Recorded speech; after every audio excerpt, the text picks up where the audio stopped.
ప్రియమైన దేవుని ప్రజలారా, దేవుని వాక్యం ద్వారా మన హృదయాలు ప్రతి వారం కడగబడుతున్నాయి. చాలా విలువైన సంగతులు మనం నేర్చుకుంటున్నాం. మనతో పాటు సమాజానికి కూడా నేర్పిస్తున్నాం. ఈ లైవ్ ద్వారా ఎంతోమంది దేవుని యొక్క వాక్యాన్ని నేర్చుకొని బలపడుతున్నారు, స్థిరపడుతున్నారు, వారి ఆత్మీయ జీవితాలు కట్టుకుంటున్నారు. అలాగే సోషల్ మీడియా ద్వారా కూడా చాలామంది దేవుని వాక్యం నేర్చుకుంటున్నారు, బలపడుతున్నారు, స్థిరపడుతున్నారు, వారి ఆత్మీయ జీవితాలు కట్టుకుంటున్నారు, అబద్ధ బోధల్లో నుండి బయటకు వస్తున్నారు, నిత్యత్వం వైపు అడుగులేస్తున్నారు, సత్యమే మమ్మల్ని స్వతంత్రులుగా చేస్తుందనే విషయాన్ని గుర్తిస్తున్నారు. దేవుడు అనేకుల జీవితాల్లో గొప్ప కార్యాలు జరిగిస్తున్నాడు. దేవుని నామానికి మహిమ కలుగునుగాక. ఇది వ్యక్తి ప్రభావం వల్ల జరిగేది కాదు, ఆత్మశక్తి ప్రభావం వల్ల జరిగేది. వ్యక్తి ప్రభావం కంటే కూడా ఆత్మశక్తి ప్రభావం చాలా గొప్పగా ఉంటుంది. వ్యక్తుల శక్తి చేత కార్యాలు జరగవు, కానీ ఒక వ్యక్తి దేవుని ఆత్మశక్తి చేత నడిపింపబడినప్పుడు గొప్ప కార్యాలు జరుగుతాయి. వ్యక్తుల శక్తి చేత హృదయ మందిరాలు కట్టబడవు, కానీ ఆ వ్యక్తిని దేవుడు వాడుకోవడం ద్వారా, ఆ వ్యక్తి వెనక దేవుడు ఉండి నడిపించడం ద్వారా గొప్ప ఆత్మకార్యాలు జరుగుతాయి. గొప్ప దీవెనలు సమాజం మీదకు వస్తాయి. దేవుని యొక్క చిత్తం ఆ విధంగా నెరవేరుతుంది. కాబట్టి దేవుని చిత్తాన్ని జరిగించడానికి మనం నిలబడితే ఆయన మనల్ని తప్పకుండా ఒక ఉన్నతమైన గొప్పదైన పాత్రగా మలుచుకుంటాడు, వాడుకుంటాడు. పుట్టినప్పుడు అందరం ఒకేలా పుట్టాం. ఐడెంటిటీ లేదు మనకి. ఉందా? ఏ ఐడెంటిటీ ఉండదు మనకి. పుట్టినప్పుడు ఏ ఐడెంటిటీ లేదు నీకు. పలానా ఆయన బిడ్డని, పలానా ఆయన కుమార్తెని, కుమారుణ్ణి వాళ్ళు చెప్పుకుంటారు. నా కొడుకు పుట్టాడు, కూతురు పుట్టిందని తల్లిదండ్రులు చెప్పుకుంటారు. You don't have any identity on the time. నీకేం ఉండదు అప్పుడు. దిగంబరిగా ఈ లోకమునకు వచ్చి తిని దిగంబరిగానే మరలా ఈ లోకాన్ని విడిచిపెట్టి వెళ్ళిపోవాలి. అదొక్కటే జరిగేది అక్కడ, అంతే కదా. ఇప్పుడు నీకేముంది ఇక్కడంటే ఏమీ లేదు. జ్ఞానం లేదు, స్వయం సంపత్తి ఏమీ లేదు, మేధో సంపత్తి ఏమీ లేదు. ఎందుకంటే ఇంకా మెదడు వర్కింగ్లోనికి రాలేదు. శూన్యంలో ఉన్నావు. ఎంతకాలం ఉంటావు శూన్యంలో? నీ ఊహ తెలిసేంత వరకు శూన్యంలోనే బతుకుతావు నువ్వు. మొన్న పిల్లల డాక్టర్ గారు బాబుని చూడడానికి వచ్చి వినుతో చెప్తున్నారు, అమ్మా మీరు ఇంగ్లీష్లో మాట్లాడితే ఇంగ్లీష్లో మాట్లాడండి బాబుతో, తెలుగులో మాట్లాడితే తెలుగులో మాట్లాడండి బాబుతో. మీరు ఏం మాట్లాడినా ఇప్పుడు చాలా గ్రాస్పింగ్ పవర్ ఉంటుంది. మీరు ఏం మాట్లాడినా పట్టేస్తాడు, మీరు ఏం మాట్లాడినా నేర్చేసుకుంటారు చిన్నపిల్లలు అని చెప్తున్నాడు ఆయన. ఆల్రెడీ ఇది మాకు ఎప్పుడో తెలుసండి. ఏం మాట్లాడినా పట్టేసుకుంటారు చిన్నప్పటి నుంచి. నేర్చుకునే దశ అది. మనం ఏం మాట్లాడినా అలా వింటారు వాళ్ళు. ఆ భాష వచ్చేస్తుంది.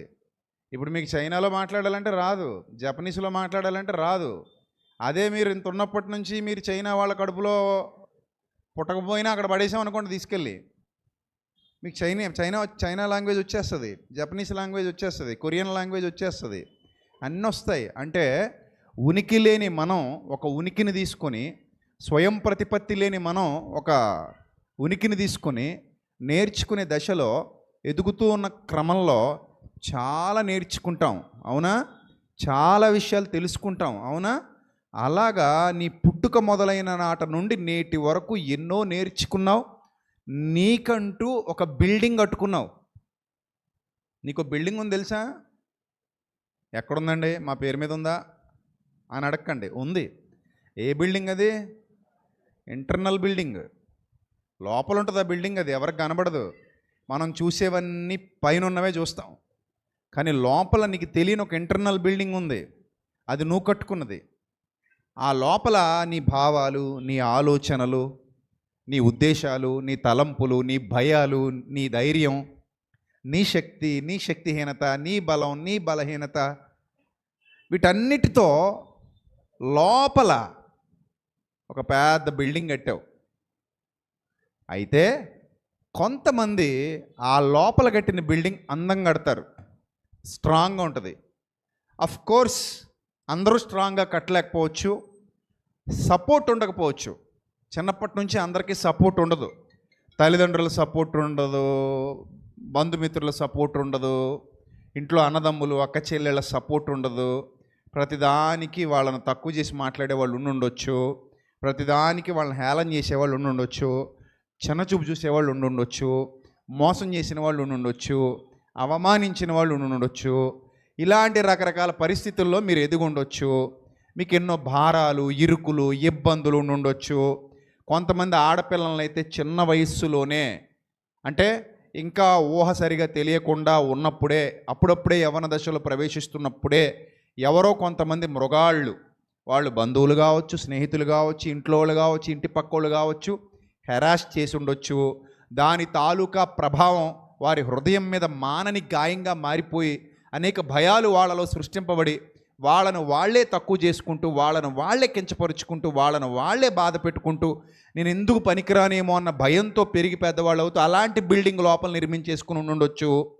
ఇలాంటి ఎంతోమంది రిపేర్ చేసుకుని మళ్ళా బాగుపడ్డ వాళ్ళు ఉన్నారు. ఏ బిల్డింగ్ నువ్వు కట్టుకున్నా దాన్ని నువ్వేం చేయొచ్చు? రిపేర్ చేయొచ్చు. రిపేర్ చేయలేని అంతరంగం అంటూ ఏది ఉండదు. ప్రతి అంతరంగాన్ని ఏం చేయొచ్చు? రిపేర్ చేయొచ్చు. బాగా గుర్తుపెట్టుకోండి, పిరికివాడిని ధైర్యవంతుడిగా మార్చొచ్చు, ధైర్యవంతుడిని పిరికోడుగాను మార్చొచ్చు. పాయింట్ అర్థమైందా? పిరికివాడిని ఎలా మార్చొచ్చు? ధైర్యవంతుడిగా మార్చొచ్చు. ధైర్యవంతుడిని ఎలా మార్చొచ్చు? పిరికివాడుగాను మార్చొచ్చు. అంటే అందమైన బిల్డింగ్ కట్టొచ్చు, కట్టిన బిల్డింగ్ని కోల్చొచ్చు. బాగులేని బిల్డింగ్ని బాగు చేయొచ్చు, బాగున్న బిల్డింగ్ని పాడు చేయొచ్చు. మీ అంతరంగం మీద మీకు ఒక అవగాహన వస్తే ఈరోజు మీరు కట్టుకోవాలంటారా, బాగానే ఉందంటారా?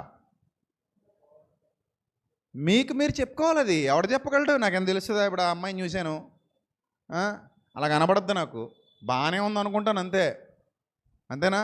ఈ అమ్మాయిని చూస్తున్నాను, బాగానే కనబడుతుంది. ఆ అబ్బాయిని చూస్తున్నాను, బాగానే కనబడుతున్నాడు. ఆ దిట్టంగా ఉన్నాడు, బాగానే ఉన్నాడు అనేసుకుంటాం మనం. ఒకడు నవ్వుచుండినను, ఒకడు పైకి నవ్వుచుండినను వాని హృదయంలో ఏముండవచ్చునన్నాడు సొలొమోను భక్తుడు.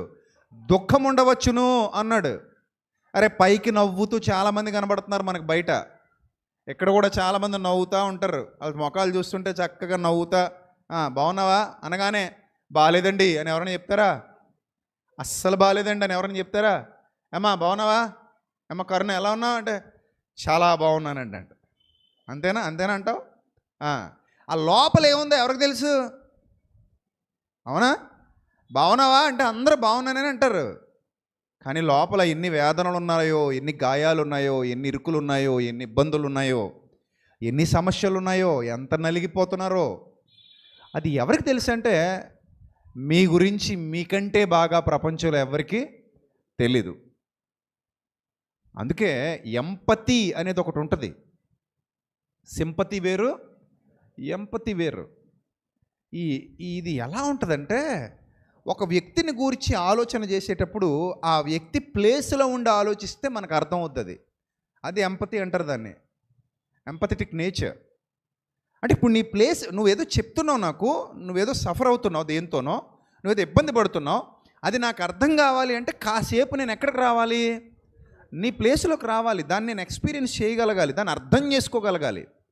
దాన్ని అర్థం చేసుకున్నప్పుడు నేను నీ ప్రాబ్లంని గ్రహించగలుగుతాను. అది అర్థం చేసుకోలేకపోతే నీ ప్రాబ్లం నాకు ఎప్పటికీ అర్థం కాదు. అందుకే బైబిల్ గ్రంథంలో ఒక మంచి మాట, ఆ నేచర్ యేసుక్రీస్తులో ఉంది. ఎలాగో చెప్పనా? హెబ్రీ పత్రికలో వ్రాయబడిన మాట మీ అందరికీ తెలుసు. హెబ్రీ పత్రికలో మన బలహీనతలు యందు ఆయన మనతో సహానుభావము లేనివాడు కాడు, కానీ మనుష్యుల పోలికగా పుట్టి శరీరాన్ని ధరించుకొని మనవలే శోధింపబడి ఎంత ఈ భూమి మీద ఏమేమి ఉన్నాయో అన్నీ అనుభవించేశాడు. హెబ్రీ పత్రిక 4:15. హెబ్రీ పత్రిక 4:15. మన ప్రధాన యాజకుడు మన బలహీనతల యందు మనతో సహానుభవము లేనివాడు కాడు. అంటే ఇప్పుడు నీకు ఏ ప్రాబ్లమ్స్ ఉన్నాయో అన్నీ ఆయనకి తెలుస్తాయి. ఎలా తెలుస్తాయండి మా బాధలు ఆయనకి అంటే, మన బాధలు తెలియాలనే మన ప్లేస్కి వచ్చాడు ఆయన. మన బాధలు తెలియాలనే మనలాగా ఒక కుటుంబంలోకి వచ్చాడు ఆయన. అన్ని రుచి చూశాడు ఆయన, ఆయనకి అన్నీ తెలుసు. ప్రభువా నీకేం తెలుసు ప్రభువా నా బాధ? ఎక్కువ శాతం మంది మాట్లాడేటప్పుడు, మనుషులతో మాట్లాడేటప్పుడు మనం ఏంటో తెలుసా? నీకేం తెలుసయ్యా నా బాధ అంటాం. అంతేనా? అలానే అంటాం. నీకేం తెలుసమ్మా నా బాధ, నేను ఎంత బాధపడుతున్నానో నీకేం తెలుసు అంటాం. దేవుడితో కూడా అలానే అంటామా? నేనెంత బాధపడుతున్నానో నీకేం తెలుసయ్యా అంటామా? ఆ మాట అన్నారనుకోండి, ఆయన ఏమంటాడు తెలుసా? నీ ఒక్కడిదే కాదు అందరిది తెలుసు అంటాడు ఆయన. నీ ఒక్కడిదే కాదు అందరిది తెలుసు నాకు. ఎందుకంటే అందరి బాధలు ఎరిగినవాడు ఆయన, అందరి కన్నీళ్లు ఎరిగినవాడు ఆయన, అందరి ప్లేస్లో నిలబడి వెళ్ళాడు ఆయన. అందరి ప్లేస్లో, మీ అందరి ప్లేస్లో ఆయన నిలబడ్డాడు. సో నిన్ను నువ్వు లోపల నుండి స్ట్రాంగ్గా మార్చుకునే విధంగా నీ అడుగులు పడాలి. టైం అయిపోతుంది, ఇంకెంతకాలం అలా ఏడుస్తూ కూర్చుంటావు? భయం వేస్తుందండి, భయం వేస్తుందండి అంటాం. భయం వేస్తుందంటే ఎక్కడి నుంచి వేస్తుంది? గాలి ఏంటి అలాగే ఇలాగ వేయడానికి? అంతేనా? గాలి వేస్తుందని అన్నాం అనుకో, ఎటు నుంచి వేస్తుందో అటున్న కిటికీ మూసేయంటే గాలి ఆగుద్ది. భయం వేస్తుందంటే ఎటు నుంచి వేస్తుంది? మైండ్లో ఏదో ఒక తలుపు తెరిచి దాన్ని ఆహ్వానించావు, అందులోంచి వేస్తుంది. దాన్ని నువ్వు ఆపితే ఆగుద్ది తెలుసా? ఆగదా? నీళ్లు గారుతున్నాయి, ఆపొచ్చా? ఆపొచ్చా? ఆపొచ్చు. వెంటనే ఆగకపోయినా వర్షం తగ్గాకైనా ఏదోటి చేయొచ్చు. వర్షం తగ్గుద్దా? తగ్గకుండా అలానే కురుస్తుందా? ఏదో రోజు తగ్గుద్దిగా.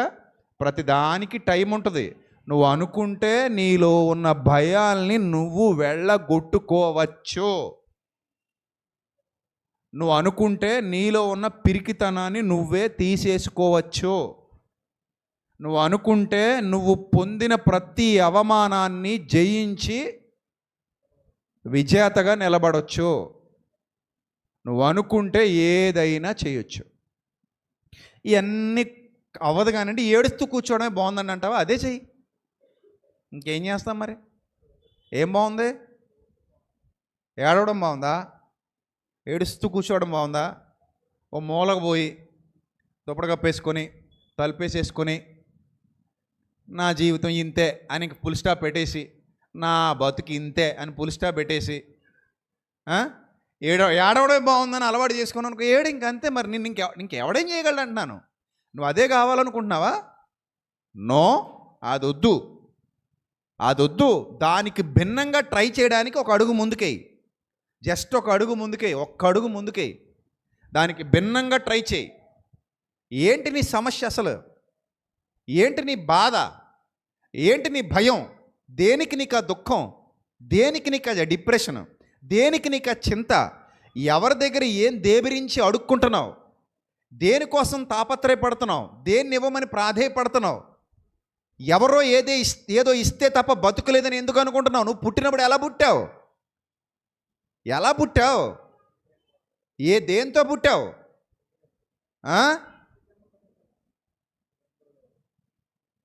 ఒక్కసారి ఆ స్థితికి వెళ్ళు,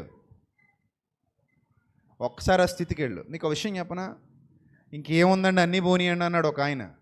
నిజం, జరిగిన వాస్తవం చెప్తున్నా. ఒకరోజు ఒక ఆయన తారసపడ్డాడు. ఏముందండి, ఇంకేమీ లేదండి, చావొక్కటే మిగిలిందండి, అన్నీ పోనీ అన్నాడు.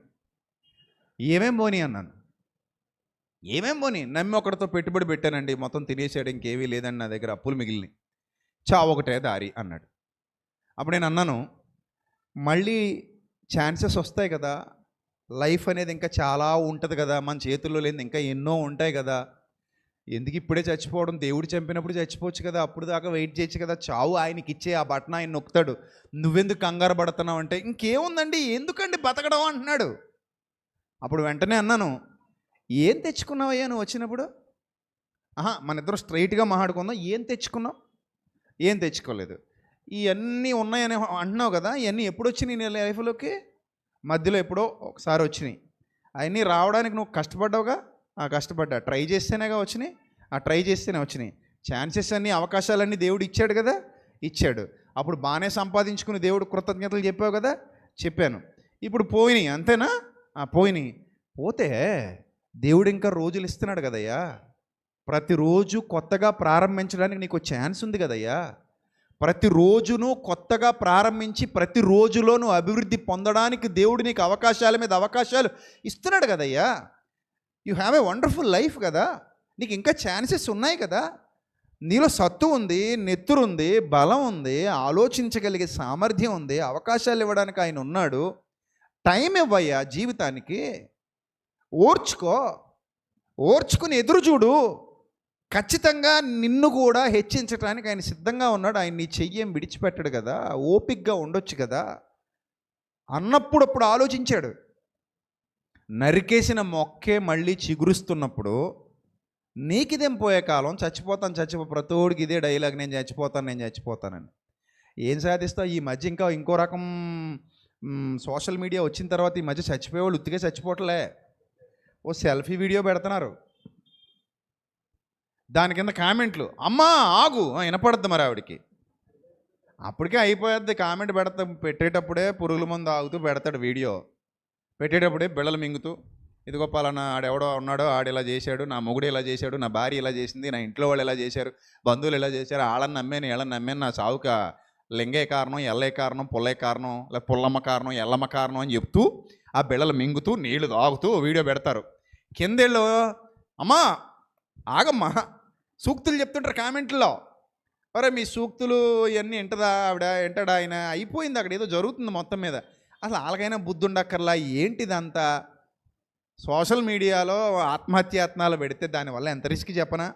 ఒకవేళ బతికారు అనుకోండి కాసేపు, నెక్స్ట్ ఎవరు వస్తారు తెలుసా మీ దగ్గరికి? పోలీసులు వస్తారు. ఎందుకు వస్తారు అనుకుంటున్నావు? నేనేం తప్పు చేశాను, నేనే ఎవరికి అన్యాయం చేశాను, నా సావు నేను చెప్తే మీకేంటంటే అది నేరం. ఆత్మహత్యాయత్నం నేరం. ఒకవేళ బతికామనుకో చిన్న కేసు ఫైల్ చేస్తారు తెలుసా నీకు? మళ్ళీ తిరగాలి తెలుసా?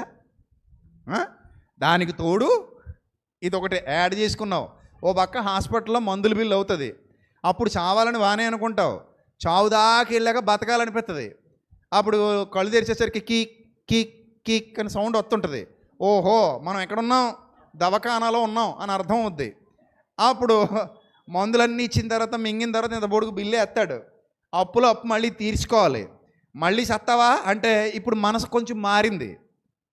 ఇప్పుడు సాగు బుద్ధి అవట్లా. ఆ వేడిలో వేడేదో వీడియో పెట్టేసావు. అది అవ్విలా డిశ్చార్జ్ అయ్యేలోపు మామయ్య గారు వస్తారు ఫైల్ పట్టుకొని. అప్పుడు అదొకటి, దానికి మళ్ళీ కోర్టుకు తిరుగుతుండాలి. ఎంతో కొంత ఫైన్ వేసి పంపుతాడు.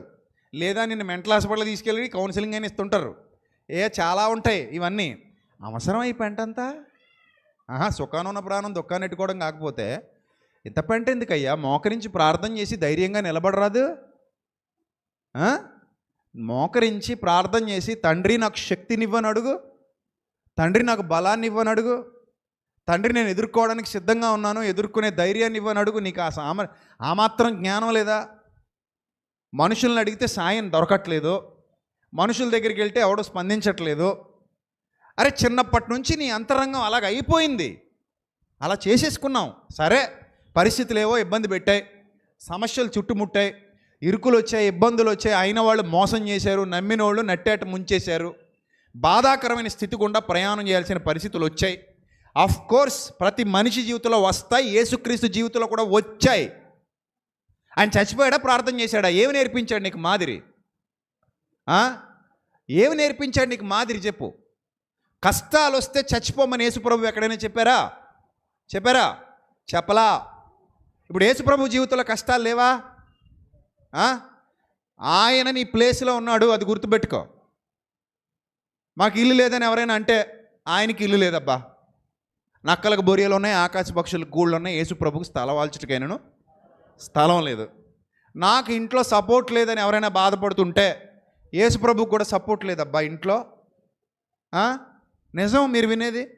యేసుప్రభుకి ఇంట్లో సపోర్ట్ లేదు. ఆయన సహోదరులే ఆయన యందు విశ్వాసం ఉంచరైరి అని వ్రాయబడింది. యోహాను సువార్త 13వ అధ్యాయము 7వ వచనమా 5వ వచనమా 4వ వచనమా? యోహాను సువార్తలో 13వ అధ్యాయంలో 7వ అధ్యాయం 5వ వచనం, 13 కాదు, యోహాను సువార్త 7వ అధ్యాయం 5వ వచనంలో ఆయన సహోదరులైనను ఆయన యందు విశ్వాసం ఉంచలేదు అని రాయబడింది. 7:5 యోహాను సువార్త. అంటే మీకు ఏమర్థమైంది? యేసుప్రభుకి ఇంట్లో సపోర్ట్ లేదు, సొంత వాళ్ళే సపోర్ట్ చేయలేదు ఆయనకి. శిష్యుల్లో ఒకడు వెన్నుపోటు పడిచాడు యేసుప్రభువుని. దానికి ఏమన్నాం? యేసుప్రభు వారిని శిష్యుల్లో ఒకడు వెన్నుపోటు పొడిచాడు. మీ జీవితంలో కూడా ఎవరైనా మిమ్మల్ని వెన్నుపోటు పొడిస్తే పొడిచి ఉండొచ్చు. నమ్మినోళ్ళు నేను మమ్మల్ని అట్టేట ముంచేసి ఉండొచ్చు. నమ్మినోళ్ళు స్నేహితులు మిమ్మల్ని మోసం చేసి ఉండొచ్చు. లేదా చాలామంది అమ్మాయిలు అబ్బాయిలు ఈ మధ్యకాలంలో ఈ ప్రేమ మోసాల్లో ఎక్కువ పడుతున్నారు. నన్ను ప్రేమించానని చెప్పిందండి, మోసం చేసిందండి. నన్ను ప్రేమించానని చెప్పాడండి, మోసం చేశాడండి. ఆ అమ్మాయే నా జీవితం అనుకున్నానండి, ఆ అబ్బాయే నా జీవితం అనుకున్నానండి. అబ్బాయే అసలు నాకు తెలియక అడుగుతాను, ఆ అబ్బాయి నిన్ను అన్నాడా ఏంది?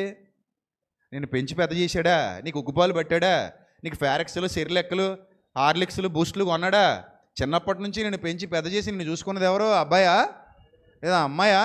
ఎవరు ఎవరు ఎవరి ఎవరి ప్రోద్బలం వల్ల యవన దశ దాకా వచ్చావు? ఎవరి సహకారం వల్ల యవన దశలో అడుగుపెట్టావు?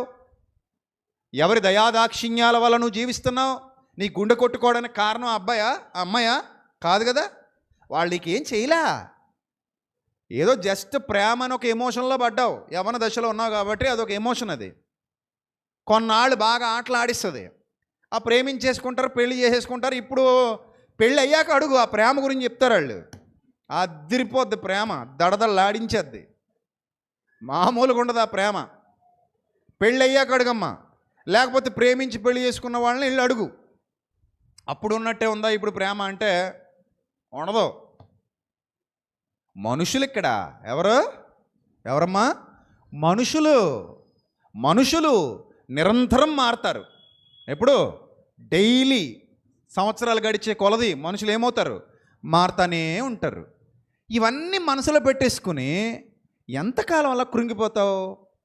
యేసుప్రభు వారిని ప్రేమించిన వాళ్ళు వెన్నుపోటు పొడిచారు. అవన్నీ ఆయన తట్టుకోలేదా? నిలబడలేదా? యేసుప్రభుకి చాలా సందర్భాల్లో తినడానికి తిండి లేదు, తెలుసా నీకు? కలిగి ఉన్నది ఏది ఆయన లేకుండా కలగలేదు. కానీ ఆయనకి తినడానికి చాలా సందర్భాల్లో తిండి లేదు. ఆయనకి పస్తులున్నాడు. ఆయన ఆకలితో గడిపిన దినాలు ఉన్నాయి ఆయన జీవితంలో. మరి ఏంటిదంతా?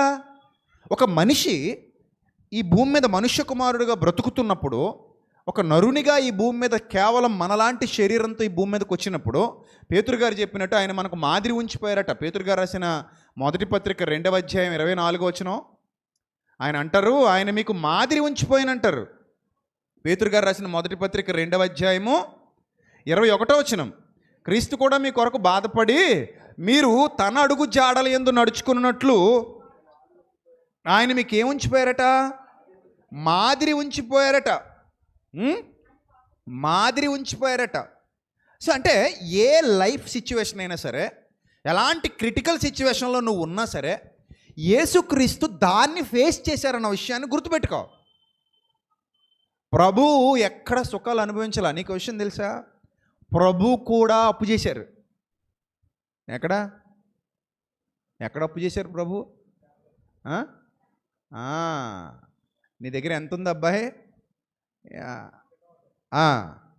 నీ దగ్గర ఎంత ఉంది? పన్ను కట్టాలా? కట్టాలి. నీ దగ్గర ఎంత ఉంది? నా దగ్గర ఏమీ లేదు. వెళ్ళు, చేప దోట్లో దొరుకుద్ది, అది తీసుకురా. నీకు సగం కట్టు, నాకు సగం కట్టు, మనం ఆడుకుందాం. నువ్వు వెళ్ళి చేప నోట్లో తెస్తే ఆ కాయిన్ ఎవరిది? నీదే కదా. ఎవరు తెచ్చుకున్నారో వాళ్ళది, ఎవరు దొరికిందో వాళ్ళది. ఇప్పుడు అందులో నాకు సగం కట్టు, నువ్వు సగం కట్టుకో. అంటే ప్రభు ఎవరి దగ్గర తీసుకుంటున్నారు చెప్పండి? పేతురు దగ్గర తీసుకుంటున్నారు ఆయన. అర్థమైందా? అంటే నువ్వు ఇంత గొప్పోడు కదా, కలిగి ఉన్నది ఏది నువ్వు లేకుండా కలగలేదు కదా. నువ్వు అరశెక్కులనే పన్ను వసూలు చేయడానికి వచ్చినప్పుడు ఆ అరశెక్కులు కట్టడానికి కూడా నీ దగ్గర ఏమీ లేదా అంటే లేకే కదా అడిగాడు. ఉంటే జేబులో తీసి ఇచ్చేవాడు కదా. ఇప్పుడు ఉంటే జేబులో తీసి ఇస్తామే ఇవ్వమా? ఇస్తాం కదా. లేనప్పుడే కదా ఎవరొకరిని అడుగుతాం. ఎక్కడుందో చెప్పాడు, వెళ్ళి తెచ్చుకోమని చెప్పాడు. ఆయన వెళ్ళి తెచ్చాడు. నాకు నీకు కూడా ఏం కట్టాయి? పన్ను కట్టాయి. నాకు హాఫ్ కట్టు, నువ్వు మిగిలిన హాఫ్ కట్టుకో. మన ఇద్దరు పన్ను నువ్వు కట్టాయి. పలానా ప్లేస్లో మనీ దొరుకుతుంది నీకు, తీసుకురా, మనీ తీసుకురా, నువ్వు కట్టాయి అని చెప్పారు.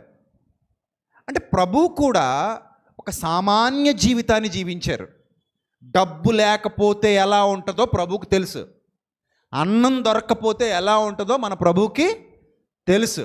మీకు గుర్తుపెట్టుకోండి, ఆయన పరలోకం నుంచి భూలోకానికి ఎంటర్ అయ్యేటప్పుడే మొత్తం వదిలేసి వచ్చాడు. ఆయన నథింగ్. ఆయన దగ్గర ఏమీ లేదు.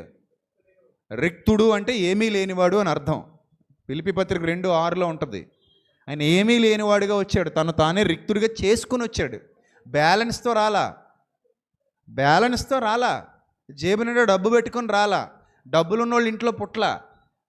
అసలు ఎంత అద్భుతం అనిపిస్తుంది అంటే, సృష్టిని చేసిన శిల్పి వడ్లవాని కుటుంబంలో చెక్క పనులు చేశాడు ఆయన. అర్థమైందా? 30 సంవత్సరాల పాటు తల్లిదండ్రులకు లోబడి ఒక వడ్లవాని కుటుంబంలో, ఒక వడ్రంగి కుటుంబంలో చెక్క పని చేసిన అనుభవాలు ఉన్నాయి యేసుక్రీస్తుకి. అసలు పని చేస్తారా? దేవుడు పని చేయడం ఏంటండి? దేవుడు పని చేయడం ఏంటి? ఆయన దేవుడుగా రాలేదు గనుక పనిచేశాడు. వాక్యము, ఆది యందున్న వాక్యము ఏమై ఉండెను? దేవుడై ఉండెను. ఆయన దేవుడిగా వచ్చేసాడు అనుకోండి, పని చేయాల్సిన అవసరం లేదు కదా. ఆయన పని చేయాల్సిన అవసరం లేకుండా దేవదూతలను వెంట పెట్టుకుని దేవదూతల సపర్యలు చేపించుకుంటూ వస్తే అది వేరేగా ఉండేది. బట్ ఆయన వచ్చింది సాదాసీదా మానవుడిగా, ఒక సామాన్య మానవుడిగా ఈ లోకంలో అడుగుపెట్టాడు ఆయన. అంటే నీ కష్టాలు, నీ కన్నీళ్ళు, నీ ఇరుకులు, నీ ఇబ్బందులు, ఈరోజు నువ్వు ఏదైతే శోధన, వేదన, బాధ అనుకుంటున్నావో ఇవన్నీ మన ప్రభు ఫేస్ చేసినవే. మన ప్రభువుకు తెలియనిదంటూ ఈ భూమి మీద ఏ వేదన లేదు, ఏ శోధన లేదు. ప్రతి కష్టాన్ని ఆయన అనుభవించాడు, ప్రతి ఇబ్బందిని ఆయన అనుభవించాడు. ఒకవేళ నీ శరీరంలో ఏమైనా గాయాలు ఉన్నాయంటావా, ఆపరేషన్లు అంటావా, ఇరిగిపోయాయి అంటావా, నొప్పులు అంటావా, సిలువ మరణం కంటే గొప్పవా అవి? యాక్సిడెంట్లు అంటావా, సిలువ మరణం కంటే గొప్పవమ్మా అవి? ఎంత ఘోరమైన వేదన ఆయన సిలువలో అనుభవించారు, ఎంత భయంకరమైన బాధ ఆయన సిలువలో అనుభవించారు, ఎంత శోధన ఆయన సిలువలో అనుభవించారు, ఎంత కన్నీరు ఆయన దిగమింగుకున్నారు, ఎంత దుఃఖాన్ని ఆయన భరించారు. ఎప్పుడైనా ఆలోచించావా? అంటే నువ్వు నమ్ముకున్న ప్రభువు తాను ఈ భూమి మీదకి వచ్చినప్పుడు నీకు మాదిరి ఉంచిపోయాడనే వాస్తవం నీకు అర్థమైతే, ఈరోజు నీకున్న కష్టాలు అసలు కష్టాలే కాదు, నీ అంతరంగాన్ని కట్టుకో, వాటన్నిటిని నువ్వు నిలవగలవు, దాటగలవు. నీ అంతరంగాన్ని స్ట్రాంగ్గా మార్చుకో, అన్నీ దాటేయగలవు. నీ అంతరంగం స్ట్రాంగ్ అయితే మొత్తం ఏమైపోతాయి? టర్న్ అయిపోతాయి, నిమిషంలో టర్న్ అయిపోతుంది. నువ్వు దృఢంగా ఉండు, లోపల దేన్నైనా తట్టుకోగలవు. నువ్వు దృఢంగా ఉండు, దేన్నైనా జయించగలవు. నువ్వు దృఢంగా ఉండు. కొంతమందికి మాట చెప్పడం కూడా నోరు రాదు, తిడితే తిట్టించుకుంటుంటారు, అంటే అనిపించుకుంటూ ఉంటారు, ఎదుటివాడికి లోకం ఇస్తూనే ఉంటారు. నువ్వు అనుకో బాబు, నువ్వేమంటావు అనుకో, నువ్వేం చేస్తావో చేసుకో అన్నట్టు. అరే కనీసం నీ ఫీలింగ్స్ని ఎక్స్ప్రెస్ చెయ్యి. తప్పు అయితే తప్పని చెప్పు, మాట్లాడు. ఒకరోజు ఒక ఆవిడ నాకు ఫోన్ చేసింది. 5 సంవత్సరాల నుంచి వాళ్ళ ఆయన ప్రతిరోజు కొడుతున్నాడంట. నేను షాక్ అయ్యాను. 5 సంవత్సరాల నుంచా? అంటే మధ్యలో కోపం వచ్చినప్పుడేగా? అంటే కాదు బ్రదర్, కనీసం ఒక చెంపదెబ్బ అయినా ఉంటుంది బ్రదర్, కనీసం ఒక ముట్టికాయ అయినా ఉంటుంది బ్రదర్, కనీసం తోసేయడమైనా ఉంటుంది బ్రదర్, కనీసం ఇలా అలా మెడ పట్టుకుని తోసేయడమైనా ఉంటుందట. అలాగా 5 ఒక్కోసారి అది తీవ్ర రూపం దాల్చి గట్టి దెబ్బలు పడిన సందర్భాలు కూడా ఉంటాయి. 5 సంవత్సరాల నుంచి కొడుతూనే ఉన్నాడు మా ఆయన. అంటే నేను అన్నాను, నీకు బుద్ధి ఉండాలి అన్నాను. ముందు నీకు బుద్ధి ఉండాలి, నీకు బుద్ధి, జ్ఞానం, వివేకం ఉండాలి. నీకు ఉండాలి ఫస్ట్. నిన్ను దేవుడు దెబ్బలు తినడానికి ఇచ్చాడు, ఆయనకు భాగస్వామిగా. సాటి అయిన సహాయము, నీకు ఎప్పుడు ఫ్రస్ట్రేషన్ వస్తే అప్పుడు కొట్టుకోవడానికి, నీకు ఎప్పుడు ఫ్రస్ట్రేషన్ వస్తే అప్పుడు జుట్టు పట్టుకుని చెత్త కొట్టేయడానికి, తిట్టేయడానికి నీకు ఒక సాటి అయిన సహాయాన్ని ఇచ్చాను అన్నాడా దేవుడు? మరి ఏమన్నాడు దేవుడు? సాటి అయిన సహాయం అంటే అర్థం ఏమిటి చెప్పండి అమ్మా? బానిస కాదమ్మా. సాటి అయిన సహాయము అంటే ఇద్దరు సమానమమ్మా. మీరిద్దరూ ఒకరి యందు మరొకరు అనురాగం కలిగి, ప్రేమ కలిగి, సుఖ దుఃఖాల యందు పాలిభాగం తీసుకుంటూ చక్కగా మీ కుటుంబాన్ని కట్టుకోవడానికి దేవుడు మిమ్మల్ని జతపరిచాడు. భార్యను కొట్టమని భర్తకు అధికారం ఎక్కడా ఇవ్వలేదు. అసలు కొట్టడం అనే ప్రక్రియ లేదు దేవుడు ఏర్పాటు చేసిన బంధంలో. భార్యను కొట్టడం అనే ప్రక్రియ దేవుడు ఏర్పాటు చేసిన బంధంలో లేదు. అది ఒక పైశాచిక ప్రక్రియ, అది ఆటవిక ప్రక్రియ, మృగ సంస్కృతి. ఆ భావజాలం లేదు, దేవుని చిత్తంలో లేదు, అది దేవుని ఆలోచనలో లేదు. ఒకవేళ ఇక్కడ ఎవరైనా పురుషుల్లో అలాంటి వాళ్ళు ఉంటే మారు మనస్సు పొందండి. భార్య బలహీనురాలు కదా నువ్వు కొడుతున్నావేమో, నీకంటే దేవుడు బలవంతుడు, ఆయన ముందు నువ్వు బలహీనుడు అని గుర్తుపెట్టుకో. ఏదో రోజు ఆయన నిన్ను కొట్టి మంచం పట్టిస్తే నువ్వు కొట్టి నీ భార్యే నీకు గుడ్డబెట్టి తుడిచి సేవలు చేయాలి బిడ్డ, గుర్తుపెట్టుకో. నేను చెప్పించట్లేదు, నీ భవిష్యత్తు చెప్తున్నా. అలా చేస్తుందో చేయదో కూడా చూసుకో. మరి నువ్వు కొట్టిన దెబ్బలు కావిడ మరి అంతే కదా. ఏ రోజైనా మంచం పట్టేసావనుకో, కాలు చేయ లేవట్లేదు అనుకో, నాలుక ఆ పక్క పోయిందనుకో, ఏం చేస్తా? ఏమే కొంచెం చెంబు వంజుకో అంటావా? అప్పుడు అందుకుంటారు, పిలక మీద అందుకుంటారు. అది తప్పది, అది ఒక పైశాచిక ప్రక్రియ. కొట్టి భార్య మీద అధికారం చూపిస్తున్నాను అనుకునేవాడు మూర్ఖుడు. చాలా తప్పది. ఆవిడికి తెలియాలి, నువ్వు మాట్లాడాలి కదా, ఇది తప్పు, ఇది కరెక్ట్ కాదు, this is not good behaviour అని నువ్వు చెప్పగలగాలి. అర్థమైందా? అలా మన జీవితంలో ఎన్ని శోధనలను యేసుప్రభు వారిని హేరోదు బెదిరించడానికి చూశాడు. బెదిరిస్తానికి చూస్తుంటే యేసుప్రభు వారు చెప్పారు, పోయి ఆ నక్కతో ఇలా చెప్పండి. బెదిరిస్తున్నాడు హేరోదు, చెప్పండి ఇలాగా. ఆయన చాలా ఆత్మాభిమానం కలిగినటువంటి వ్యక్తి. యేసుప్రభు వారు కూడా కొన్ని సందర్భాల్లో కోప్పడ్డారు, తప్పును ఖండించారు, బాధను మింగారు, భరించారు, బాధను దిగమింగుకున్నారు. ఇంటివారు వచ్చి మతిపోయిందన్నారు ఆయనకి, అది భరించారు. సైనికులు చేసిన అవమానాలు, మీద ఊసిన ఉమ్ములు, కొరడా ముళ్ళ కిరీటాలు, కొరడా దెబ్బలు, ఆయనకి ఇవేవి కొత్త కాదు. ప్రియమైన దేవుని ప్రజలారా, చాలా విషయాలను పంటి బిగువన భరించి ప్రతి శోధనను ప్రార్థనతో జయించడం మనకి యేసు ప్రభు నేర్పించారు. అర్థమైందా? ప్రతి విషయంలో ఆయన ఏం చేశారో తెలుసా? ప్రార్థన చేశారు. అరే మీకు అసలు పవర్ ఆఫ్ ప్రేయర్ అర్థమైతే మీరు మోకరించి చేస్తున్న ప్రార్థన యూనివర్స్ నుండి పరలోకానికి చేరుతుంది అనే సత్యం మీకు అర్థమైతే, మీరు శోధన వేదన వచ్చినప్పుడు కృంగిపోరు. జస్ట్ ప్రే, అంతే. ఏం చెయ్యి? జస్ట్ ప్రే, ప్రార్థన చెయ్యి. అది దేవుడు మనకిచ్చిన ఒక అత్యద్భుతమైన భక్తి సాధన. నిజం చెప్తున్నాను నీకు, you have to practice that, you need to practice that. ఆ ప్రాక్టీస్ ఎప్పుడైతే నీ లైఫ్లోకి వస్తుందో, ప్రార్థన ద్వారా నువ్వు చాలా ఎదుగుతావు.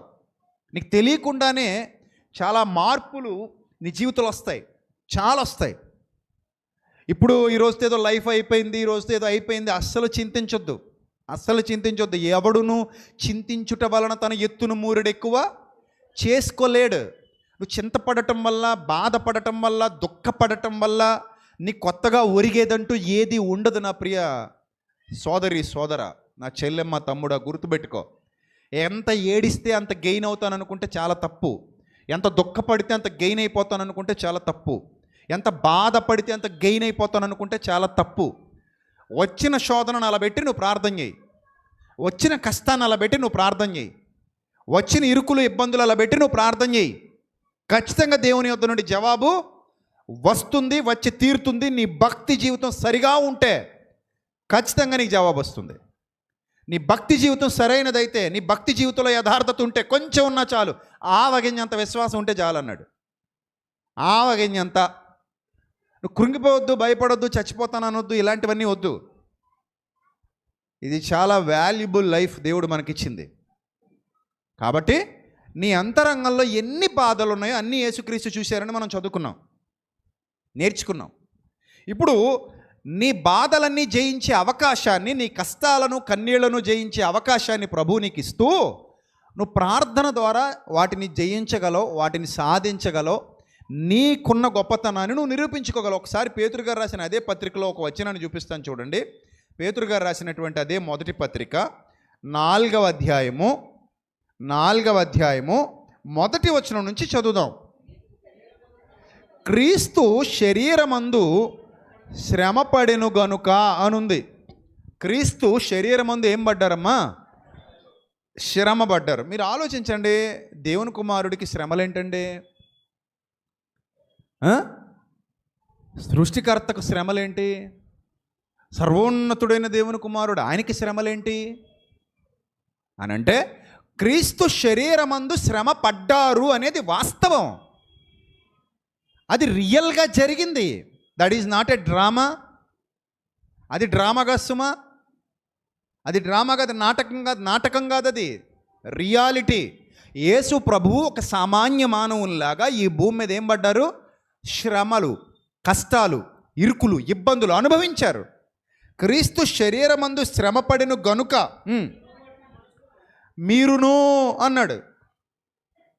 గుర్తుపెట్టుకోండి, క్రిస్టియన్ సొసైటీలో చాలామంది చెబుతున్నట్టుగా యేసు ప్రభు కష్టాలు తీసేయడు ఏదో మ్యాజిక్ చేసి. యేసు ప్రభు మ్యాజిక్ చేసి మీ కష్టాలు కన్నీళ్లు తీసేయడు. క్రైస్తవులందరికీ చెప్తున్నాను, గుర్తుపెట్టుకోండి. యేసు ప్రభువు మిమ్మల్ని తనలా మారుస్తాడు. ఆ కష్టాలు జయించే శక్తిని, బలాన్ని మీకే ఇచ్చి మీ ద్వారానే వాటిని జయించేలా చేస్తాడు. దేవుని నామానికి మహిమ కలుగునుగాక. అర్థమైందా? యేసు ప్రభువు కష్టాలు తీసేసేవాడు కాదు, కష్టాలు ఎలా ఎదుర్కోవాలో నీకు నేర్పించేవాడు. యేసు ప్రభువు శోధనలు తీసేసేవాడు కాదు, ఆ శోధనను ఎలా ఎదుర్కొని జయించి బయటపడాలో నీకు నేర్పించేవాడు. అలాంటి బలాన్ని నీ సొంతం చేసేవాడు. ఆయన ద్వారా మనం పొందుకునే ఆదరణ, ఆధిక్యత అది. ఆయన ఆత్మశక్తి ద్వారా మనం పొందుకునే ఆదరణ, ఆధిక్యత అది. నువ్వు భక్తి జీవితాన్ని ప్రాక్టీస్ చేస్తే నీ జీవితంలో వేటినైనా సరే ఎలా తట్టుకొని నిలబడాలో, ఎలా ఎదుర్కొని నిలబడాలో, ఎలా పోరాడి గెలవాలో, ఎలా జయించాలో, ఎలా ఆ స్థాయికి చేరుకోవాలో, ఎలా ఆ సామర్థ్యాన్ని నువ్వు స్వతంత్రించుకోవాలో యేసుక్రీస్తు నీకు నేర్పిస్తాడు. నువ్వు ప్రార్థనలో ఆయనతో మాట్లాడు, నువ్వు ప్రార్థనలో ఆయనకి చెప్పు, విధేయత చూపించు. Just pray to God. నువ్వు దేవునికి నీ విజ్ఞాపన తెలియజేయి, నీ విన్నపాలు వివరించు, విన్నపాలు తెలియచేయి. ప్రభువా ఇది అని చెప్పు. అడుగు, ప్రభువా నేను ఎదుర్కోగలిగే సామర్థ్యాన్ని నాకు ఇవ్వు అని అడుగు. ఆకాశం నుండి వర్షం దేవుడు కురిపిస్తేనేగా వస్తుంది, దానంతటా అదే వస్తుందా? దేవుడు కురిపిస్తున్నాడుగా, అదేగా చెప్పాడు మత్తయి సువార్తలో, నీతిమంతుల మీద అనీతిమంతుల మీద వర్షమును కురిపిస్తున్నాడు అని చెప్తున్నాడు. అంటే వర్షం పడిన ప్రతిసారి దేవుడు కనబడాలి మనకి. కురిపిస్తున్నాడు అని ఉంది తప్ప దానంతటా కురుస్తుంది అని లేదు అక్కడ. మంచివారి మీద చెడ్డవారి మీద తన సూర్యుని ఉదయింపజేస్తున్నాడు అని ఉంది అక్కడ. సూర్యుడు తనంతట తానే ఉదయిస్తున్నాడు అని లేదు బైబిల్లో. ఆయనే ఉదయింపజేస్తున్నాడు, ఆయనే వర్షాన్ని కురిపిస్తున్నాడు, ఆయనే ఋతువులను రప్పిస్తున్నాడు అని ఉంది. ఆయనే చేస్తున్నాడు అనేది మన కళ్ళ ముందు కనబడుతున్నటువంటి ప్రకృతిలో జరుగుతున్న ఒక పని. దేవుడు చేస్తున్నాడు అంటే దేవుడు ఎప్పటికీ ఏం చేస్తున్నాడు? పని చేస్తున్నాడు. దేవుడు ఎప్పటికీ పని చేస్తున్నాడు. ఖచ్చితంగా నీ జీవితంలో కూడా ఆయన పని చేస్తాడు. నీ జీవితంలో ఆయన పని చేస్తాడు. మరలా చెప్తున్నాను, మీరు వింటున్నది నిజం. ఆయన మీ జీవితంలో పని చేస్తాడు. ఆయన మీ జీవితంలో పని చెయ్యాలి అని అంటే ఏం చేయాలి మీరు? మరి అంతే కదా, మీరు అవకాశం ఇవ్వాలి. ఆయన ఏదో మ్యాజిక్లు చేయడు. చాలామంది చెప్పేస్తుంటారు మ్యాజిక్లు. ఏ మ్యాజిక్లు చేయడు ఆయన. ఆయన మ్యాజిక్లు చేసేవాడు కాదు, జిమ్మిక్కులు చేసేవాడు కాదు.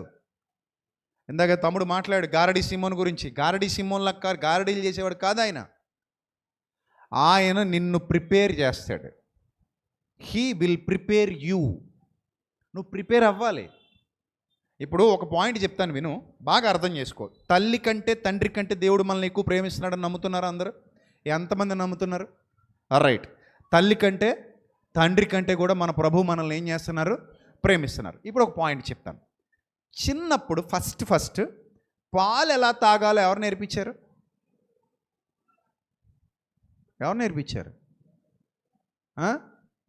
అమ్మ నేర్పించింది. ఫస్ట్ పాలు పట్టింది. ఆ తర్వాత ఎలా తాగాలో నీకు నేర్పించి వదిలేసింది. నెక్స్ట్ చేతికి ఇచ్చేసింది.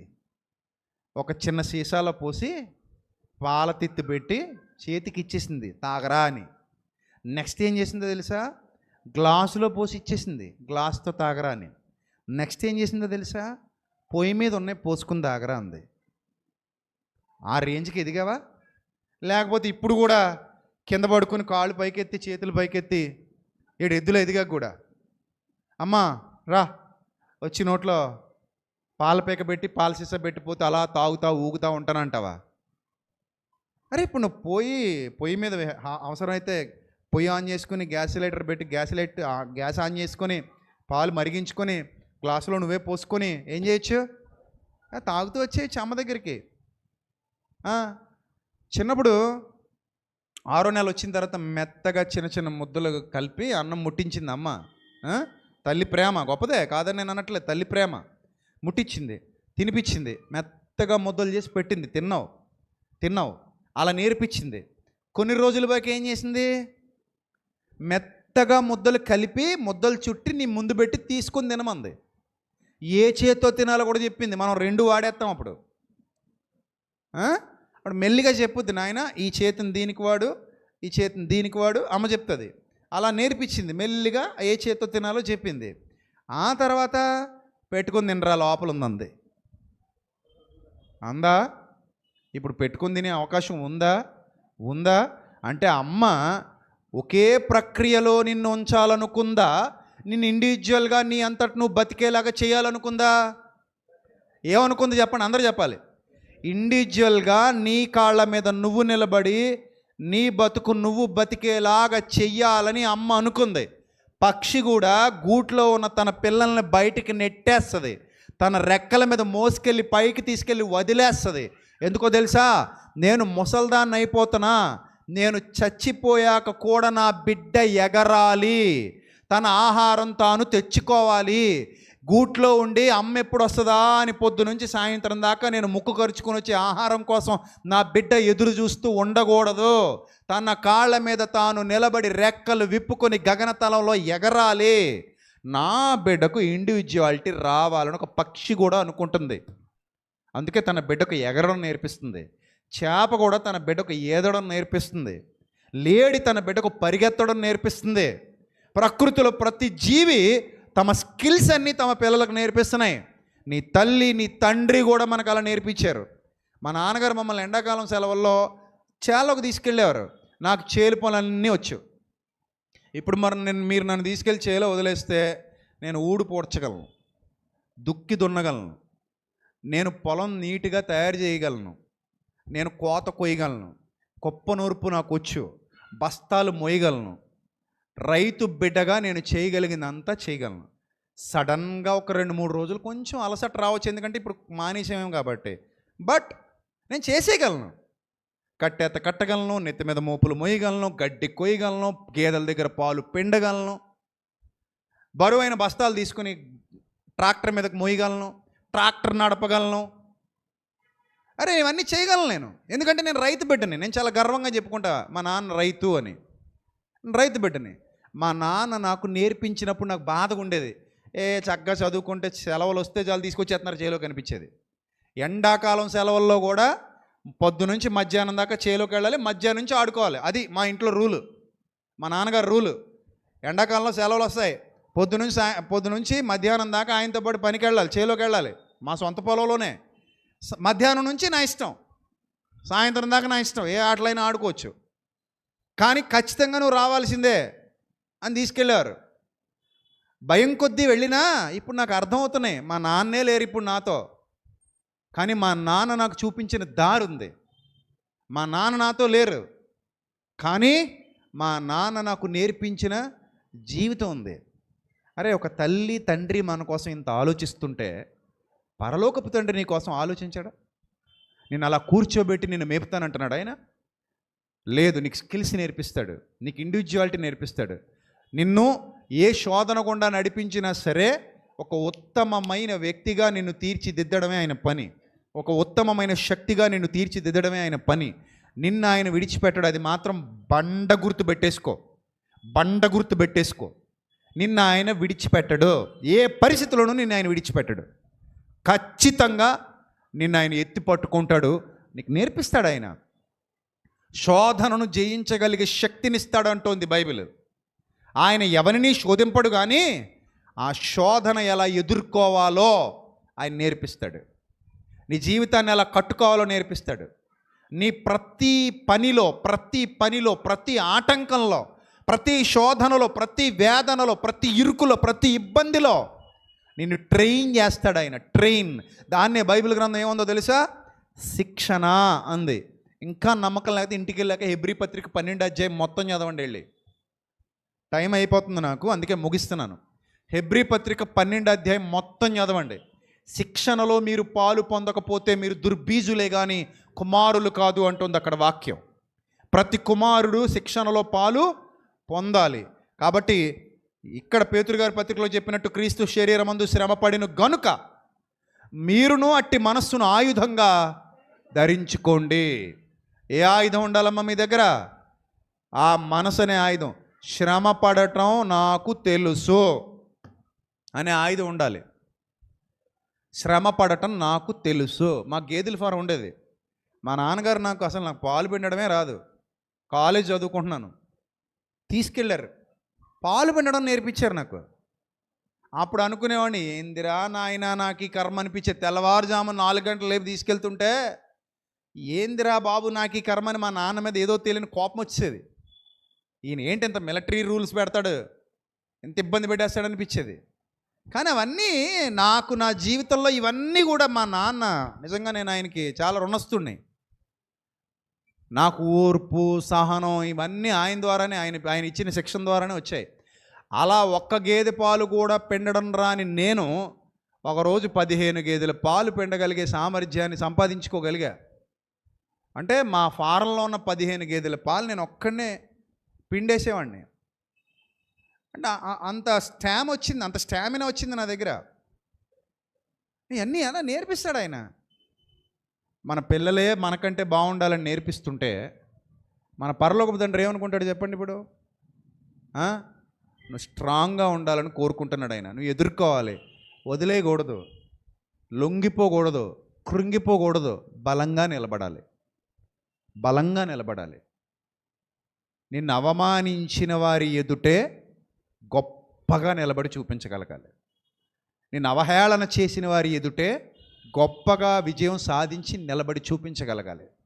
ఎన్ని శోధనలు వచ్చి అన్నీ ఎదుర్కొంటూ ముందుకెళ్ళగలగాలి. అది లైఫ్ అంటే. లైఫ్ అంటే ఏదో పూల పాన్పు కాదు, పట్టు పరుపుల మీద పడుకోవడం కాదు, పంచభక్ష పరమాణాలు భుజించడం కాదు. ప్రతి విధమైన శ్రమలో, శోధనలో ఎదుర్కొని గెలవడమే జీవితం. ఆ జీవితాన్ని ప్రాక్టీస్ చేయి. యేసుప్రభు అది చేసి చూపించారు నీకు. క్రీస్తు తన శరీరమందు శ్రమపడిను గనుక మీరును అట్టి మనస్సును ఆయుధంగా ధరించుకోండి. శరీర విషయంలో శ్రమపడిన వాడు శరీరమందు జీవించి మిగిలిన కాలము ఇక మీదట మనుజాసనలను అనుసరించి నడుచుకొనక దేవుని ఇష్టానుసారముగానే నడుచుకొనిచున్నట్లు పాపముతో జోలిక ఏమీ లేక ఉండును అన్నాడు.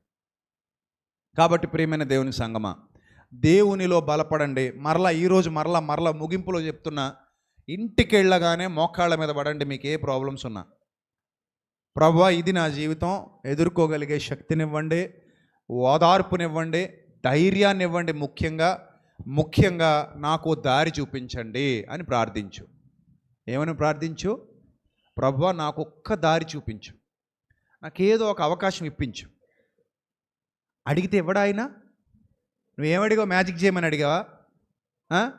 మ్యాజిక్ చేయమని అడిగావా? అవకాశం ఇవ్వమని అడిగావా? మ్యాజిక్ చేయమని అడిగితే ఇవ్వడు. నేనే చెప్పేస్తున్నా, రాసి పెట్టుకో. ప్రభా ఈ రాత్రికి రాత్రి నా జీవితం మారిపోవాలి, ఏదో మ్యాజిక్ చేయి. ఈ రాత్రికి రాత్రి నా లైఫ్ మారిపోవాలి, ఏదో అద్భుతం చేసేయి. ఈ రాత్రికి రాత్రి నా జీవితం మారిపోలేదు, ఏదో సూచక్రియ చేసేయి. అలా అడక్కో, దరిద్రం అలా అడక్కో, తప్పది. అలా ఎవడన్నా నేర్పిస్తున్నా నమ్మకం, తప్పది. నువ్వు ఒకటే అడుగు, ప్రభువా నేను నీ బిడ్డను కదా, నేను నీ యందు విశ్వాసం ఉంచిన వాడను, విశ్వాసం ఉంచిన దానను కదా, నేను నీకోసమే బ్రతుకుతున్నాను కదా, నీ చిత్తాన్ని జరిగిస్తున్నాను కదా, నా ప్రతి విధమైన శోధన ఎదుర్కోవడానికి ప్లీజ్ తండ్రి ఒక అవకాశం ఈ ప్రభువా, నన్ను నేను నిరూపించుకోవడానికి ఒక అవకాశం ఈ ప్రభువా, గెలవడానికి నాకు ప్రయత్నం చేసే మనసు ఈ ప్రభువా, నాకు ఒక అవకాశం ఇప్పించు తండ్రి అని అడుగు. అది ఏ శోధనైనా కానీ, ఏ బాధ అయినా, ఏ కన్నీరైనా, ఏ కష్టమైనా, ఏ ఇరుకైనా, ఏ ఇబ్బంది అయినా నీ పరలోకపు తండ్రి ఇచ్చే అవకాశం కోసం ఎదురు చూడాయని అడుగు. ద్వారం తెరవమని అడుగు. ప్రభువా నన్ను అలా ప్రిపేర్ చేయి తండ్రి, నన్ను అలా ట్రైన్ చేయి, నన్ను అలా ట్రైన్ చేయి, నాకు ఆ ట్రైనింగ్ ఇవ్వు ప్రభువా, శిక్షణ ఇవ్వు. ఆయన శిక్షణ ఇచ్చే దేవుడు. నువ్వు ఎక్కలేనంత ఎత్తైన కొండపైకి నిన్ను ఎక్కించగలిగే సమర్థుడు. ఎంత అసలు ట్రైనింగ్ ఎలా ఉంటుందో తెలుసా? దేవుడు ట్రైనింగ్, దావీదు సింహం వెంట పరిగెత్తాడు. ట్రైనింగ్. ఎందుకంటే త్వరలో ఏమవ్వాలి? ఇతను రాజయ్య యుద్ధాలు చేయాలి. ఎలుగుబంటి వెనక పరిగెత్తేలా చేశాడు. ట్రైనింగ్. రాజయ్య యుద్ధాలు చేయాలి, ఒక రాజ్యాన్ని పరిపాలించాలి, ఇశ్రాయేలీయులను సరైన మార్గంలో నడిపించాలి. దేవుడు ట్రైనింగ్ ఇచ్చి అప్పుడు అతను రాజుగా నిలబెట్టాడు. కాబట్టి ప్రియమైన దేవుని సంగమా, ట్రైనింగ్లో ఇబ్బందులు ఉంటాయమ్మా. జాబ్ వచ్చే వరకు ముందు ఏముంటుందమ్మా? ట్రైనింగ్ ఉంటుందమ్మా. చదువు కష్టంగానే ఉంటుందమ్మా. జాబ్ సుఖంగా ఉన్నా చదువు ఎలా ఉంటుంది? కష్టంగా ఉంటుంది. పరీక్ష కష్టంగానే ఉంటుందమ్మా. ర్యాంక్ వచ్చినప్పుడు ఉన్న ఆనందం పరీక్ష రాసేటప్పుడు ఉండదమ్మా. ప్రిపేర్ అయ్యేటప్పుడు ఉండదు. వండుకున్నప్పుడున్న బాధ వేరు, తినేటప్పుడున్న సంతోషం వేరు. మనకు ముఖ్యంగా మగవాళ్ళకి తినడం ఒకటే తెలుసు కాబట్టి ఆ వండే బాధ తెలీదు. ఎండాకాలంలో వండుతుంటారు అక్క చెల్లెమ్మలో, నిజంగా దండం పెట్టాలి వాళ్ళకి. చాలా చిరాకుగా ఉంటుంది ఆ వంట, చాలా చిరాకుగా ఉంటుంది. వండడం ఒక ఎత్తు అయితే ఆ వండినవన్నీ కడగడం ఇంకా చిరాకు. అవన్నీ వాళ్ళు పడతారు. మనం మాత్రం చక్కగా నెయ్యి, ఉప్పేయి, ప్లేట్లో ఉల్లిపాయ, ఇవన్నీ ఆర్డర్లు ఇచ్చేస్తాడు శుభ్రం దోళ్ళకు కూర్చొని. అన్నీ దగ్గరికి వచ్చేయాలి, ముద్దలన్నీ చుట్టుకొని మింగేయాలి. అది ఈజీయే, తినడం ఎవడైనా తింటాడు. గుడ్డోడు కూడా తింటాడు. నువ్వు తినేదేముంది గుడ్డు. కానీ వండడం చూడు ఎంత కష్టమో. కానీ వండినప్పుడు ఉండే బాధ అంతా ఎప్పుడు మర్చిపోతాం? తిన్నప్పుడు మర్చిపోతాం కదూ. తిన్నప్పుడు మర్చిపోతాంగా. ఆ వండిన బాధ అంతా మర్చిపోయి హాయిగా ఎంజాయ్ చేసి ఏం చేస్తాం? ఫుడ్ తింటాం. ఇన్ ద సేమ్ సెన్స్ నీ జీవితంలో వచ్చే ప్రతి కష్టాన్ని నువ్వు సాధించిన విజయంతో మర్చిపోతావు. నువ్వు గట్టెక్కిన తర్వాత ఈదిన బాధ మర్చిపోతావు, రిలాక్స్ అయిపోతావు. ఇప్పుడు ఈతంతా ఈదుకుంటూ వచ్చేసావు. ఇప్పుడు ఎక్కడున్నావు? గట్టు మీద ఉన్నావు. ఆ ఈత కొట్టిన బాధ అంతా ఎక్కడికి వచ్చాక మర్చిపోయావు? గట్టు మీదకి వచ్చాక మర్చిపోయావు. కాబట్టి ప్రియమైన దేవుని ప్రజలారా, ఇది జీవితం. యేసు ప్రభువు మనకు నేర్పిస్తున్నటువంటి పాఠం ఏంటంటే, నీ జీవితంలో మ్యాజిక్ చేయను బిడ్డ, ఆ మ్యాజిక్లు నువ్వే చేసుకునేలాగా నేను ట్రైన్ చేస్తానంటాడు. అర్థమైందా? ఆ మ్యాజిక్ ఎవరు చేసుకోవాలి? నువ్వే చేసుకునేలాగా ఆయన నిన్ను ఏం చేస్తాడు? ట్రైన్ చేస్తాడు. ఆయన ఇచ్చే ట్రైనింగ్లో శిక్షణ పొంది నిత్య జీవం వరకు వెళ్ళాలి మనం. అయిపోలేదు సుమా జీవితం, ఇంకా చాలా ఉంది, ఇంకా చాలా ఉంది. ఒకవేళ ఈ ప్రసంగం వినేటప్పుడు ఎవరికైనా అనిపించవచ్చు, ప్రస్తుతానికి నాకు ఏ ఛాలెంజెస్ లేవండి లైఫ్లో అని. ప్రస్తుతానికి బాగుందండి, సేఫ్గా ఉన్నానని. ఓకే, మంచిదే. ఒకవేళ ఈ ప్రసంగం విన్న తర్వాత నువ్వు సిద్ధంగా ఉండు. ఒకవేళ లైఫ్లో సంవత్సరం తర్వాత, 2 సంవత్సరాల తర్వాత, 3 సంవత్సరాల తర్వాత ఛాలెంజెస్ వస్తాయేమో. You have to face that challenge. దాన్ని రెడీగా ఉండు ఎదుర్కోవడానికి. ట్రైన్ అయ్యి ఉండు. ఏ కష్టం వచ్చినా కృంగిపోకు, ట్రైన్ అయ్యి ఉండు. ఏ అవమానం వచ్చినా కృంగిపోకు, తిప్పి కొట్టడానికి ట్రైన్ అయ్యి ఉండు. ఏదైనా కానీ రాని చూసుకుందాం. దేవుడు మనకు తోడుగా ఉన్నాడు. ఆయన మనకు నేర్పిస్తున్నాడు, ఆయన మనల్ని సిద్ధపరుస్తున్నాడు, ఆయన మనల్ని బలపరుస్తున్నాడు. ఆయనే మనల్ని ఒకనొక దినాన్ని స్థిరపరుస్తాడు, నిత్య జీవం వరకు నడిపిస్తాడు. ఓపికతో ఉండు, ఓర్పుతో ఉండు, సహనంతో ఉండు. గెలిచే అవకాశం తప్పకుండా నీ ఒడిలో వేస్తాడు ఆయన, తప్పకుండా నీ ఒడిలో వేస్తాడు. ఆ విశ్వాసంతో మోకరించి ప్రార్థన చేయి. ప్రభువా నాకు నేర్పించు. ప్రతి ఒక్కరి ఇంటికి వెళ్ళిన తర్వాత ఖచ్చితంగా మోకరించి ఈరోజు ప్రార్థించండి. ప్రభా, ఈ విన్న ప్రసంగం ఏదైతే అన్నయ్య మాకు చెప్పారో ఆ ప్రసంగం మా హృదయంలో 30 60 100 ఫలింపజేయండి. అలా మమ్మల్ని తీర్చిదిద్దండి, అలా మమ్మల్ని సిద్ధపరచండి అని అడగండి. దేవుడు ఖచ్చితంగా మీ జీవితంలో వెలుగులు నింపుతాడు. దేవుడు ఖచ్చితంగా మీ జీవితంలో అలాంటి అవకాశాలు ఇస్తాడు. దేవుడు ఖచ్చితంగా మిమ్మల్ని ఒక బలమైన సాక్షులుగా ఆయన ఎదుట నిలబెట్టుకుంటాడు. అలాంటి ధన్యత మీరు పొందిన తర్వాత మీరు అంటారు, రియల్గా నా జీవితంలో మ్యాజిక్ జరగడానికి దేవుడు నన్ను ట్రైన్ చేశాడు అని. అర్థమైందా? ఆయనే నన్ను ఇలా ట్రైన్ చేశాడు, ఆయన నన్ను ఇలా నిలబెట్టాడు, ఆయన నాకు ఓర్చుకునే శక్తినిచ్చాడు, ఆయనే నాలో ధైర్యాన్ని నింపాడు, ఆయన నన్ను కొత్త మార్గాలలో తీసుకుని వెళ్ళాడు, సరికొత్త విషయాలు నాకు నేర్పించి నన్ను బలపరిచాడని మీరు తెలుసుకుంటారు. ఆ రోజు దేవుని మహింపరుస్తారు. అటు ధన్యత దేవుడు మీకు అనుగ్రహించును గాక. తల్ల వంచండి, ప్రార్థన చేద్దాం. మహాపరిశుద్ధుడైన మా కన్న తండ్రి, మహోన్నతుడా, కృపగల ప్రభువా, దయగల దేవా, మీ పవిత్ర నామానికి స్తుతులు స్తోత్రాలు చెల్లిస్తున్నాను తండ్రి. ప్రభువా, మీ పిల్లల హృదయాల్లో ఎలాంటి గాయాలు ఉన్నాయో అవి మాకు తెలీదు తండ్రి, సమస్తము మీరు ఎరిగి ఉన్నారు.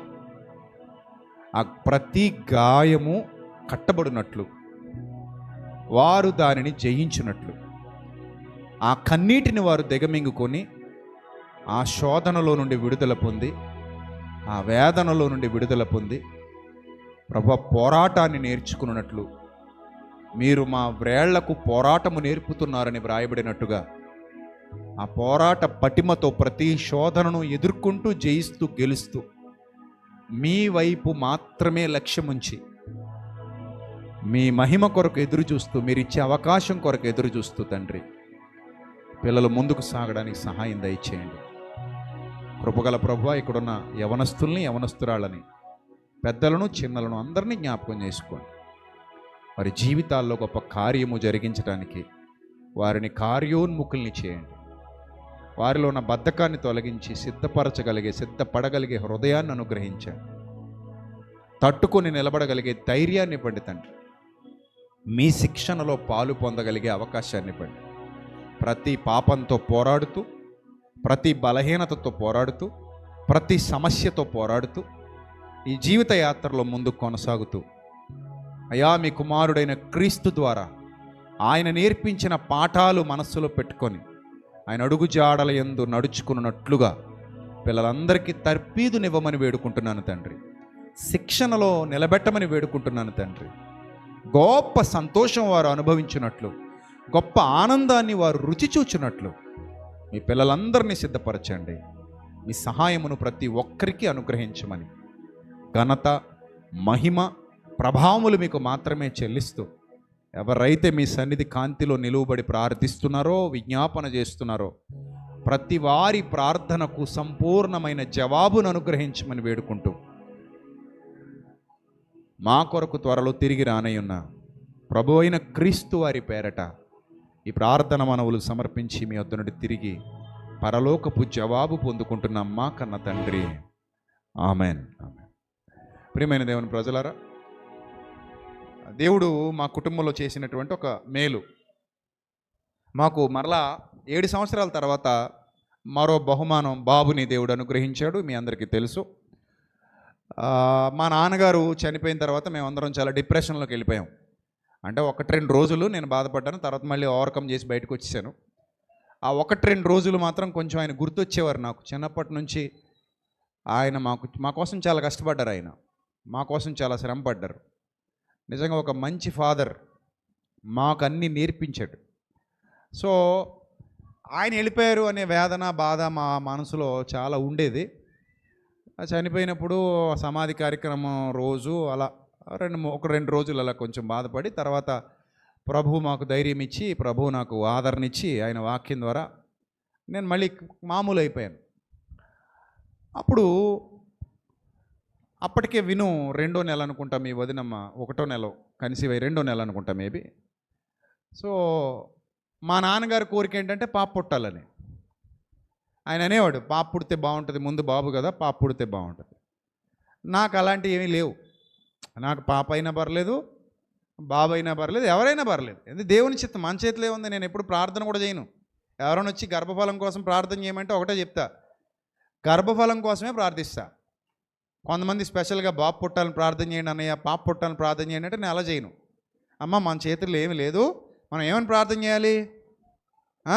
ప్రభు చక్కటి గర్భఫలాన్ని మీ చిత్తానుసారంగా అనుగ్రహించు. దేవుడు రూతునివ్వాలనుకుంటుంటే నాకు రూతు వద్దనంటే నువ్వెవరు? దేవుడు ఎస్తేరుని పుట్టించాలనుకుంటుంటే నాకు ఎస్తేరు వద్దని అడగడానికి నువ్వెవరు? దేవుడు ఏలియాని పుట్టించాలనుకుంటుంటే నాకు ఏలియమ్మ కావాలంటే కుదురుద్దా? కుదరదు కదా. సో మనం డిసైడ్ చేయకూడదమ్మా జెండర్ని, మనం అడగకూడదు. ఆయన చిత్తం ఆయన ఇవ్వాలి. సో నేను అదే అనుకున్నా, ప్రభువా నీ చిత్తం, నీ చిత్తం. మాకు పాప అయినా పర్లేదు, బాబు అయినా పర్లేదు, ఎవరిస్తే వాళ్ళు ప్రభు, ఎవరినిచ్చినా నీ కోసం పెంచుతాం. పాపనిచ్చావా ఒక భక్తురాలిగా పెంచుతాం, బాబునిచ్చావా భక్తుల్లా పెంచుతాం, మా మార్గంలోనే వాళ్ళని నడిపిస్తాం, మా విశ్వాసంలోనే వాళ్ళని తీసుకెళ్ళిపోతాం అని ప్రార్థన చేసుకున్నాం. అయిపోయింది. సో మొన్న జూలై 30th దేవుడు చక్కటి బాబుని అనుగ్రహించారు. అది కూడా ఆయన చిత్తమని మేము నమ్మి హ్యాపీ ఫీల్ అయ్యాం, సంతోషించాం. కాకపోతే ఇక్కడ ఒక విషయం ఏంటంటే, వాడు అచ్చం వాళ్ళ తాతలాగే ఉన్నాడు. మా నాన్న మమ్మల్ని వదిలి వెళ్ళిపోయారన్న బాధ మర్చిపోయాం బాబు పుట్టగానే. అసలు ఆ ఫీలింగే లేదు. ఎందుకంటే మా నాన్న చిన్నప్పుడు ఇట్టనే ఉండేవాడేమో అన్నట్టుంది. వాడి ముక్కు కానివ్వండి, ఆ పోలికలన్నీ కూడా మా నాన్నగారిలా కనబడుతుంటే నాకు కృతజ్ఞతలు చెప్పుకున్నాను దేవునికి. థ్యాంక్ యూ మై లార్డ్ అని. అంటే ఆయన మనల్ని ప్రేమిస్తున్నప్పుడు, ఆయన మనల్ని ఆత్మీయతలో నిలబెట్టి నడిపిస్తున్నప్పుడు, ఆయన మనల్ని ఎప్పుడూ విడిచిపెట్టడు. ఆయన ఏ విషయంలోనూ మనల్ని విడువడు, ఎడబాయడు. ఆయన కృప నిరంతరం మనకు తోడుగానే ఉంటుంది. ఎందుకంటే ఆయన మన మనసుతో మాట్లాడే దేవుడు, మన ఆత్మీయతలో వర్ధిల్లింపజేసే దేవుడు, మన హృదయాన్ని బలపరిచే దేవుడు, మన గాయాలు కట్టే దేవుడు. కనుక ఆ సంతోషాన్ని మేమందరం మీతో పంచుకోవాలనుకున్నాం. సంఘంతో ఉదయకాలం కూడా బాబుని అక్కడ తీసుకొచ్చి చూపించాను. అంటే ఆ ఊరిలో కాబట్టి ఇబ్బంది లేదు, తల్లి బాబు అక్కడ రావడానికి అవకాశం దొరికింది. వాళ్ళు రాజమండ్రి వరకు రాలేకపోయారు ఊరు నుంచి. సో అందుకే నేను ఇక్కడికి వాళ్ళని తీసుకొని రాలేదు. బట్ ఆ స్క్రీన్ మీద ఒక ఫోటో చూపిస్తాను, బయటికి వెళ్ళిన తర్వాత కూడా మీరు చూడొచ్చు. ఆల్రెడీ ప్లే చేశారా? ఆ స్క్రీన్ మీద మీకు ఇమేజ్ కనబడుతుంది. మీరు బయటికి వెళ్ళినప్పుడు చూడండి, అవుట్ సైడ్ వెళ్ళినప్పుడు బాబు ఎలా ఉన్నాడు అనేది. మా నాన్నగారు బాగా తెలిసిన వాళ్ళకి బాబు అర్థమవుతాడు, ఈయన పోలికలు ఉన్నాయని మీకు అర్థమవుతుంది. సో అది దేవుడు మాకు చేసినటువంటి మేలు, ఆయనకు నేను కృతజ్ఞతాస్తుతులు చెల్లిస్తున్నాను. అలాగే బాబు నిమిత్తం మీ అనుదిన ప్రార్థనలో దయచేసి జ్ఞాపకం చేసుకోమని కోరుతున్నాను.